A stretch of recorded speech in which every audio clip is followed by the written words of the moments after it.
I'm Tom Mayers, and I'm a lifetime resident of Longboat Key.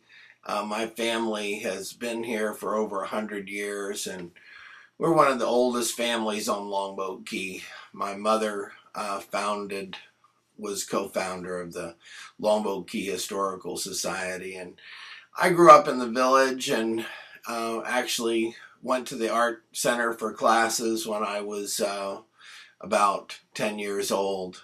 The village was a great place for a kid to be raised, and our marina was a great place for um, activities and just to see the world go by.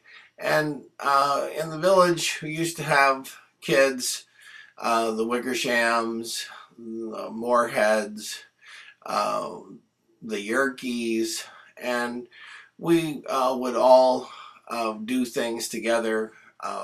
Our Cub Scout leader was Mary Wickersham and Mary Yerkes, and we took sailing. We had sailing prams that were at where the pub is now, and we had Glazer's store.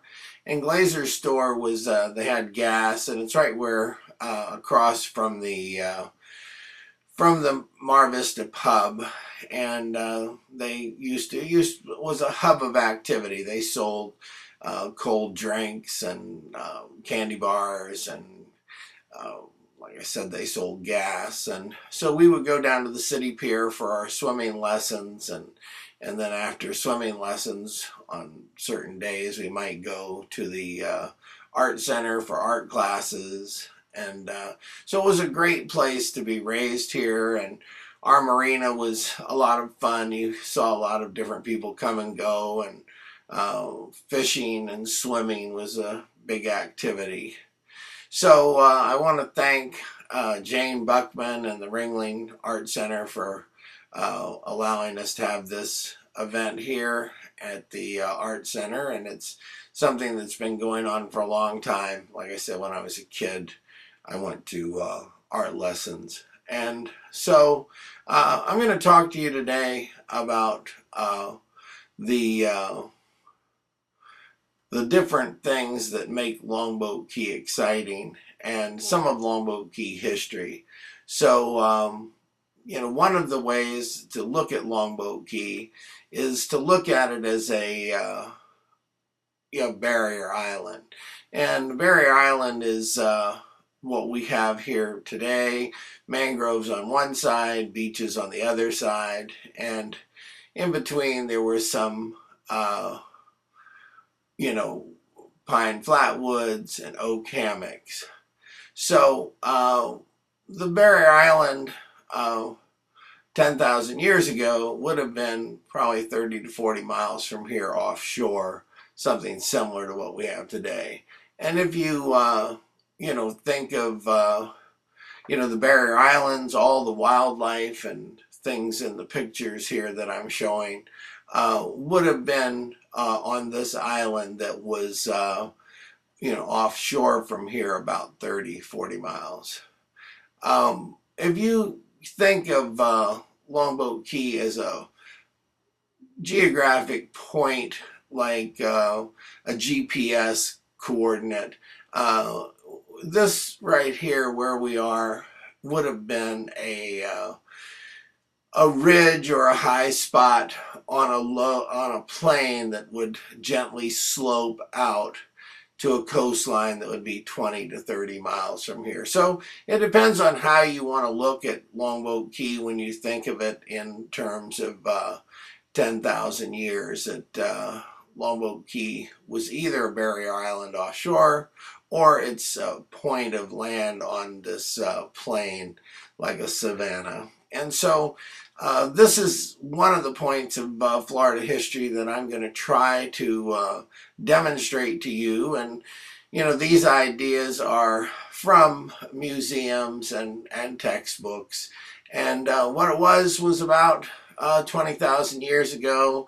We had the end of a glacial period where the sea level was much lower, 100 to 300 feet lower. about 20,000 years ago. And if you look at the shelf here, this is a map that shows this broad shelf. We have a shallow shelf that goes off, and then this is an aerial photograph that shows the same thing. So that was what would have been coastline of Florida. And here, if you look at the chart, you can see the shallow depths. And so you figure if you were out about to where it's about 10 feet deep, then it would be about 1,000 years ago, that would have been the coastline. And here's a demonstration of where the coastline would have been at various stages. So you can see the 6,000 years ago. The humans have a tendency to like the coastline for many reasons. They have access to seafood, oysters and clams and fish, which gives a variety. So this shows the sea level rise, and you can see that. And here's another picture of the shelf. This was an early map that was done, and it shows from depth soundings where they would drop a lead and a thing. And here it is again, the coastline. You can look, if you look closely, you can see little barrier islands. And so, of course, this is an artist's rendering, and a lot of the information on the area here you can find at the South Florida Museum. It's a good place to start looking, and they have several exhibits. And this is Paleo Indians, and Paleo Indians would have been, you know, like maybe 4,000 to 6,000 years ago. And you can see the giant bison and the mastodons in the background. And we get a lot of our archaeological information from what they call stones and bones. So stones would be carved stones that were handmade by humans, and the bones would be, of course, the bones of the animals. And so how those things are, you know, in relationship to each other tell a story. So a lot of these pictures I'm going to show you are artist renderings, and here's some Paleo Indians actually hunting mastodons and different animals. We had wild horses here, and this is Dean Quigley, and so I can recommend him for his drawings of the early days. And this is just to give you an idea of the history that we have here. Over in Vero Beach, they found one of the first human art drawings over in Vero Beach. And that's about 250 miles from here, right across the way. And it was a drawing of a mammoth, and it was drawn on a bone, a mastodon bone. And the exciting thing is that this may have been a sign that the Europeans were here before the Asian immigration of humans. So it's a great history we have here. We have the Native Americans. What happened at that meeting? Did they, the Europeans, die off because of some sort of viruses? And these are just some scenes I have here of different animals and different scenes from Longboat Key. These are corn snakes, and corn snakes are harmless. You buy them in pet stores, so they're on the island. They're a native snake. There's a barracuda. There's a blue heron. This is a black hole spider that is common to houses and not considered deadly. It's a black snake. They're real fast. This is a bobcat, and I have this because it would have certainly been here before it was wiped out. And this is a black widow spider. You want to be careful of them. Here's a little girl with a funny face making a face that's a mullet. And here's a corn snake. And Here's a dead otter I found by the side of the road, and we used to have otters here. Sister Key was called Otter Key. This is a pygmy rattlesnake. Mary Lou said that she had seen one on Longboat Key. I've never seen one on Longboat Key, but they could be here. And of course, there's the prey. So the predators always follow where the prey is. So then, after the Paleo Indians, you would have the Indians. This is like at the time of contact with the Europeans. You had the Coco Bongo Indians, Baga Indians, and the Calusa Indians. So again, this is Herman Trautman and Dean Quigley are artists that specialize in doing these early Indian scenes, and it just gives us an idea of what it might look like. I mean, some of these scenes you can see looks like the mangroves outside your door and someone out hunting or fishing. And so these are some of the drawings that are at the South Florida Museum. So you can actually look at Herman Trautman, look at, he's an artist, look at Dean Quigley, and you can see these scenes look like that was here, 1,000, 2,000 years ago. These again this is some pottery, and so along with the bones and the stones are pottery, and these are some shells that were worked into utilitarian items that people used, and again more pottery. So at some stage they started making pottery, and that tells you about the different tribes or different places. And this is an early drawing from one of the first Europeans that contacted the Indians. I think his name was Lemoyne, and so it gives you an idea of the history of the Indians here and Native Americans. And I use that interchangeably. Some people are real sensitive about calling. You can see that look almost like alligators and snakes. And again, this is Dean Quigley and what an artist's conception of what it might have looked like. And you have a Native American population that were densely populated along the coast in the 1,000 years ago, at contact time, at 500 years ago. This is what they saw, and this is somebody recording what they saw with the dugout canoes and the way the Native Americans or Indians were. And then this is just a color one. You can see the deer maybe and fish, and it looks like that would be a good workable way to smoke animals. So here's the dugout canoe and some hunters, and you see the ibis, and you'd have the same animals here.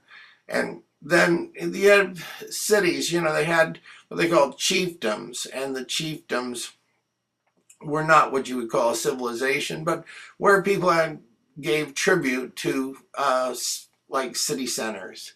And these are some more things from Little Salt Spring. So, where do we get this information? Well, research sites. And a friend of mine, Steve Koski, he's an archaeologist at Little Salt Spring, and he asked me to mention his name and Little Salt Spring. And you can look them up in Warm Mineral Springs and find out more about them. But this little hole was a watering hole, and it was something that when they started diving down there and looking at the artifacts, they began to find lots of artifacts and carefully listed them. So if you see, the earliest evidence was they found Paleo-Indian artifacts from 10,500 to 9,500. And then the Middle Archaic period from 8,000 to 6,000 years ago. So these items are things that they've found. Look at this green pendant and this other pendant. And these were objects of adornment that someone wore, probably a high status person. And here's some axes, and you can see the dates before present. BP is before present, 7980 to 7800. So here's a map showing the Tocobaga Indians, the Calusa Indians, and this is at the time of contact, the European exploration. And back then, it was the Europeans coming, and the Europeans, they had, like terra incognita, a lot of terra incognita. The early maps show how indistinct their idea of what the New World looked like was. And so as time went on, they got more distinct, and you had different nations that had their eyes set on this new territory. So you had English cartographers, Dutch cartographers, you had French, you had the Spanish. And so a lot of these maps are, just the earliest ideas of what Florida was about. And here you can see they still had an indistinct idea in 1837 of exactly what Florida was like, but it's coming more into focus. So then you had Manatee County. Manatee County was included Sarasota. And these are the different wars that would have affected Florida. And you can see the different wars here. And, this just details the wars. And you would have had, the Revolutionary War. And then, the only way I can explain the War of 1812 is that the English weren't really sure about the results of the Revolutionary War, so they gave it another try. And so Florida becomes a territory of the United States in 1821. And then here's the list of some of the dates for the Indian Wars. So this was the Seminole Indian Wars. You see there were Indian Wars until 1858, just before the Civil War. So statehood was granted in 1845. And then about that time, you had Fort Brooks. And Fort Brooks, this is a picture of Fort Brooks from 1835 to 1842, and it doesn't seem like a very substantial place, but here's Billy Bowlegs, the famous Seminole Indian, and he had, I guess the Union, or the soldiers went into his patch and stomped on his patch. And this just shows you that the Indian Wars lasted until almost 1900. So when people talk about this area not having a history, they really certainly aren't looking at the animals or the Indians. And this is one of my relatives that was a Rough Rider outside of Fort Brooks. And then why am I showing you the World War II, World War I? Because my professor in college, John Morrill, used to stress the fact that a lot of the dredge and fill workers came after the end of World War II. They were building airports for the and facilities for the service. And so now here's some more animals that we have here. Blue heron. This is a mangrove snake, which is kind of rare. And all these animals are still here. The egret, white egret, and the box turtle. And why I'm showing you this is just really to encourage you to embrace these animals and see the variety that we have. And we have a native group of manatees here, and we have stone crabs and clams. Those are things that you can get, the gifts from the sea. There's an owl in the tree, and lots of fish. People are always telling me how many fish we have here. So it's all beautiful shots of fish. And then here's another manatee.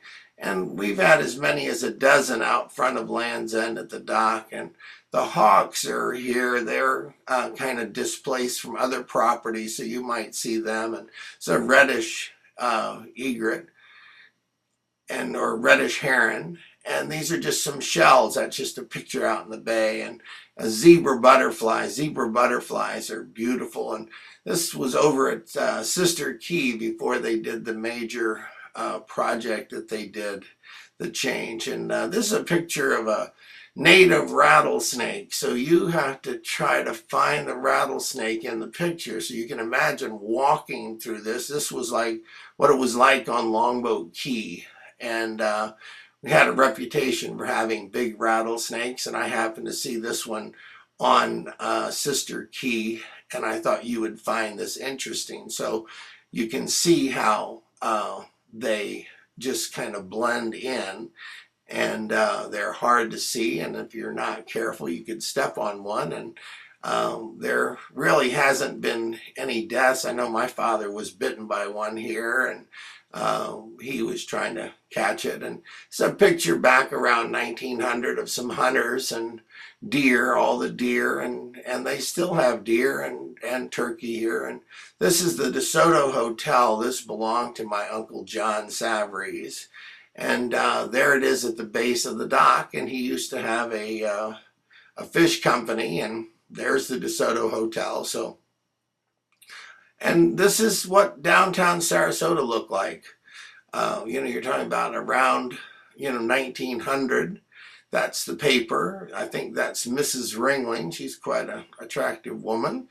And John Ringling. John Ringling was one of the early pioneers here that had vision for Longboat Key. So I guess John Ringling and Arthur Vining Davis are two people that you would remember for shaping the history of Longboat Key. John Ringling, that's his yacht right there, and he brought the there's Gulfstream Boulevard, and this is a boat, a really cool boat on Longboat Key, shipwrecked, and could have been one of my uncles really, because he had the Honduran line. It was about that date and time.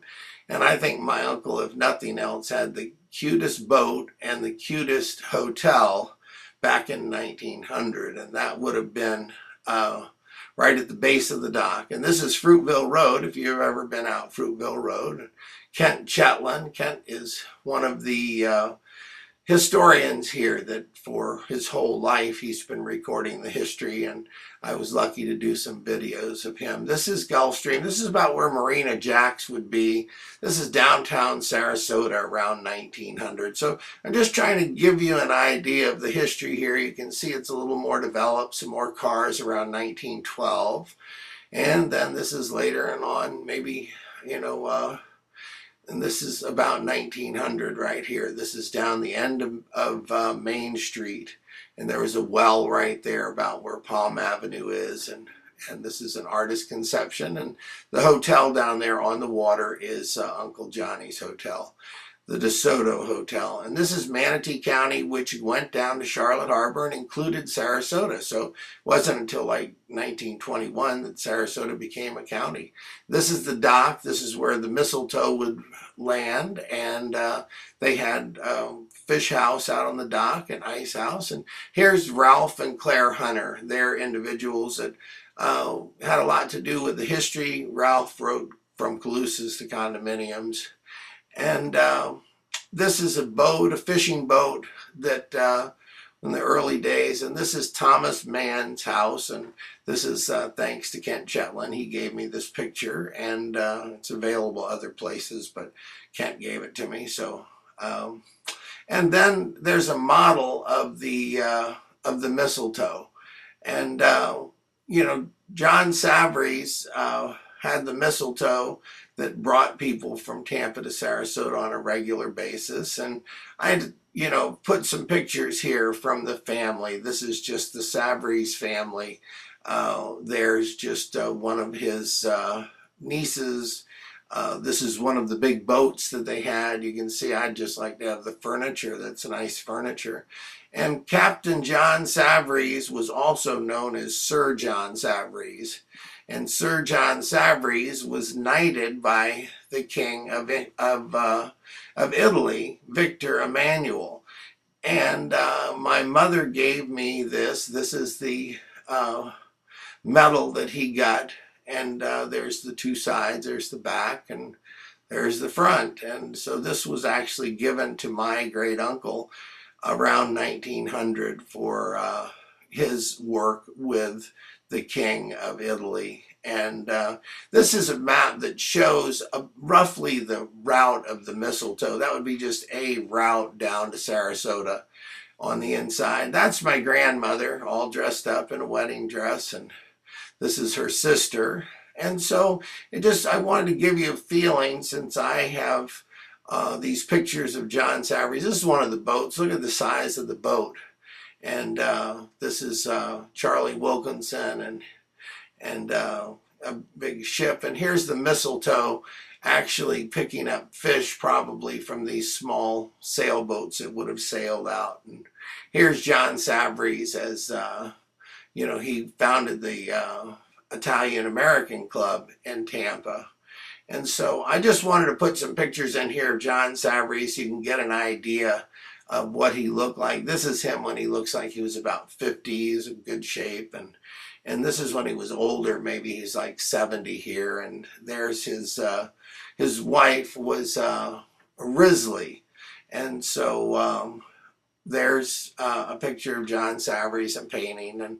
And this is one of the individuals. He was a commissioner in Tampa in like 1893 and 1894. That's one of his nieces.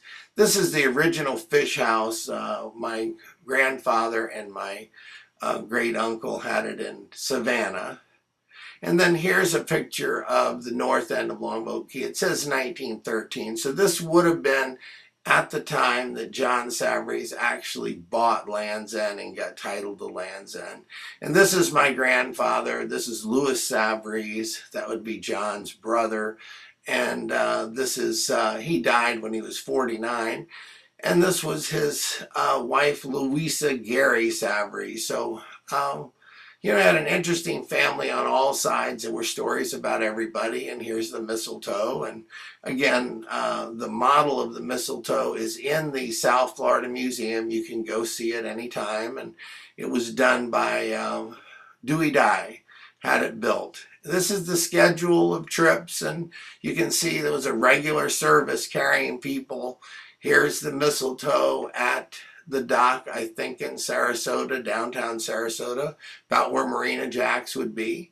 And here, this is the house that John Savarese built at Land's End.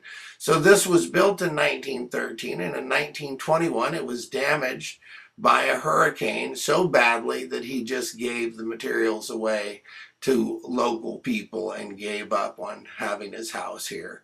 And these are the papers that he came, or either my grandfather or John Savarese, when they came, those were the papers to come in the country. And this is shows that John Savarese was the founder of Tampa Yacht Club and the first Commodore. So we have here lots of wildlife: the night heron, the sheephead, the cormorants.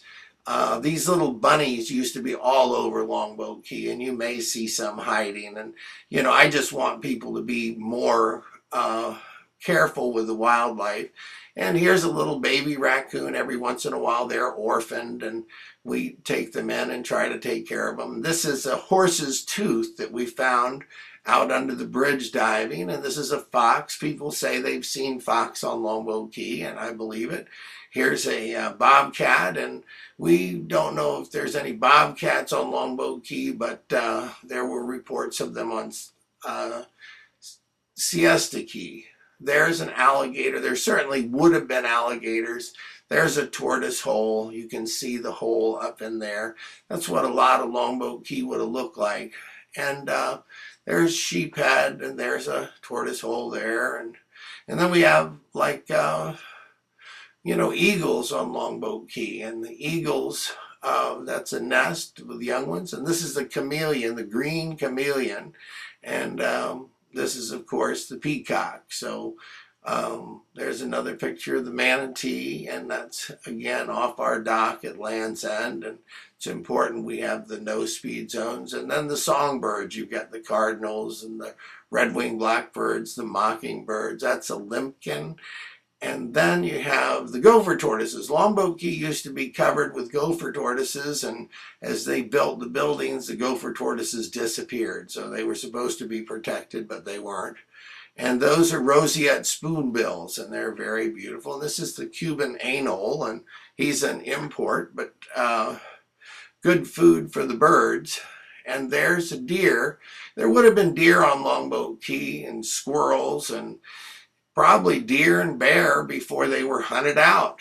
And now you've got this modern day picture of the pelicans, and another one of those little brown, we used to call them swamp rabbits. And I actually would hunt for them at one time. And there's seagulls. And these ibis, when you see them like that in your yard, they're looking for worms. They're just, need something to eat. And again, alligators would have been on Longboat Key until they were, removed, either hunted out or whatever. There would have been freshwater fish in some isolated places like lagoons. There would have been, water birds like that. Honeybees, there's a lot of honeybees on Longboat Key. That's ternera, it's a beautiful flower. Freshwater turtle, there would have been in the freshwater lagoons, turtles. And there's an osprey, and this is a green heron. And, it's just nice that we have so many interesting animals here. The banana spider, grampus. Grampus looks like a scorpion, but really just eats roaches. And there's, a snapping turtle, seahorses. So these are all just some of the animals that we have here on Longboat Key. So, Mary Lou has told me that she was interested in doing a wildlife book, and I think that's great, and it would be certainly to the benefit of everybody to know what wildlife's here. There's baby raccoons in a nest. There's a blowfish. And it's a little teeny one in the palm of somebody's hand. And you can see they get big, and they're actually good to eat if you know how to clean them. And there's a redfish. So it's got 4 spots. So that's got a lot of spots for a redfish. And there's a left-handed whelk. And the, the white heron. And then manatees, they exhibit, this human-like behavior where they're like hugging each other and kissing each other. And there's a school of maybe a dozen, and that's over at Beer Can, right, between the bridge and Beer Can Island. And here's some right off our dock. And this is a mangrove snake that is in a tree that was off of Cedars East. Smoked mullet in my smoker, a night heron, and then the classic sunset picture of a bird in the sunset. And these are skimmer birds, and they are very nice. They look like they're in tuxedos. And then there's the white pelicans. And right here is a pileated woodpecker. They're about 18 inches long. You've got possum and babies on his back. Here's me with a rattlesnake that I caught when they cleared Conrad Beach. That showed up in our yard. We caught it and released it. This is the reddish heron. Here's a red-winged blackbird. There used to be a lot more red-winged blackbirds than there are now. There's the ringneck snake, the most common. That could be the world's biggest great white shark. I was told by the guy who caught it that it was actually 24 feet long, which would have made it the biggest shark. And times the sardines get sort of bunched up, and that's a picture. We have tarpon in the summer. There's an old picture, and there's stone crab. And me catching stone crabs. We grew up as kids catching stone crabs, and it's not all that easy, and there aren't that many, or as many as there used to be. White pelicans, seahorses. So this gives you an idea of just some of the variety of the animals that we have here that we need to protect and try to get people to know about. Armadillo, again, the manatees like kissing, they look like they're kissing. And so this is a yellow corn snake, just a different type. And some of the early maps were like hand-drawn, and they were, a lot of times they wanted to keep them a secret. They didn't want other people knowing where Bahia Spiritui was and how to get into Bahia Spiritui. This is an early map of Florida. And this is one of the hand-drawn maps where you can see maybe somebody would have kept it as a secret. This is Santa, Espiritui Santo Bay. So this is some of the early maps that the Europeans would have done here. So when you look at the earliest maps, they have different designations for Longboat Key. This is Sarasota Island. And there was a one before that said Long Key. And then you see Long Island and then Palm Island, about where Longboat Key should be. And then if you look at these different ones, there's different names. So where Longboat Key got the name, in some of the earlier maps, it showed the island that's Longboat Key called Palm Island, and Anna Maria Island called Long Key. So here's 1883. It shows that Coquina Beach was a series of islands that were, as my mother would say, made land. And here's Sarasota Bay with not many people on it in 1883. Don't see much development there. And these were, I think, the Cheerio cottages, but what I want you to see is in the background the vast undeveloped property that Arvida was around 1960. And again, here's the different pictures of the islands and the different names. So if you look there, there just weren't a lot of people. You can date it by looking and seeing that the bridge wasn't in. So this is further down. You see the Arvida property on the left, and then the trailer park. There's the trailer park. So this is a picture I made from Photoshop.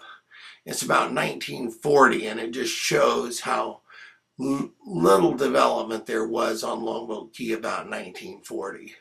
There's where the Colony Beach was, and you can see the striations there. It looks like a catastrophic event had put waves there. You can almost see the direction that it came from, and those created historic dunes, which have always been a mystery to people, but I think they're leftovers from catastrophic events.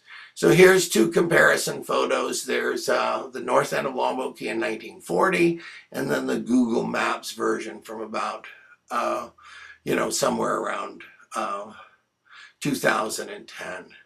So it shows the development now and what it was before. And this is a close-up. You can see that where they did a lot of dredge and fill, and the dredge and fill took what was low land, made deep canals, and then used the land to make the land around it higher by doing the fill. So that's the story of Longboat Key, and the story of Florida is dredge and fill. And you can see this here. This is, down about, it would be Bayview Drive and De Navarez and down there. And it just shows what they did, how they made that land there. There's the Arvida property before development. That's 1940 on the left, and after development on the right. So you can see they really didn't leave much wilderness. They kind of used every bit of it. And then this is the south end of the island. So now I'm going to get to some people. This is my mother. She founded the Historical Society. She first came to Longboat Key in 1910 when she was 2 years old. So my father, he ran Land's End Marina, and this is the two of them on their honeymoon at Silver Spring. So that's about 1935, 1936. And then this is my mother and me on Jewfish Key, and she was a real sport and loved the area, and certainly had been here when she was 2 years old and died here. And there she is with, I think, Joni. I'm not certain, but I think that's Joni. And you can see in the background there wasn't much of anything. And this is just a fishing party. Looks like, maybe my dad, my uncles, and Michael, and Doberman Pinscher. There's Michael. She has the real estate business in Sarasota. And she's, been one of the more successful independent realtors in the world, or at least in the United States anyway. And this is Land's End. That's the cute little house where we grew up, and we all, lived together. Here's Joni in her beauty queen days, and she's putting a cheesecake, acting like she's fishing for the photographer. And then again, you can see what we used to do is swim a lot. I mean, people ask what we used to do in the old days. Well, we swam and we fished. And so this is gives you an idea of what the past looked like. That was a bridge that was washed out either in the storm in 1921 or 1931, I'm not certain. There's Michael, and Michael's right at Land's End. You can see where the pass is and where the bridge used to be that washed out. And so this is me right here, just kind of thinking about whatever it was we were trying to catch, blue crabs probably. And thanks for your time.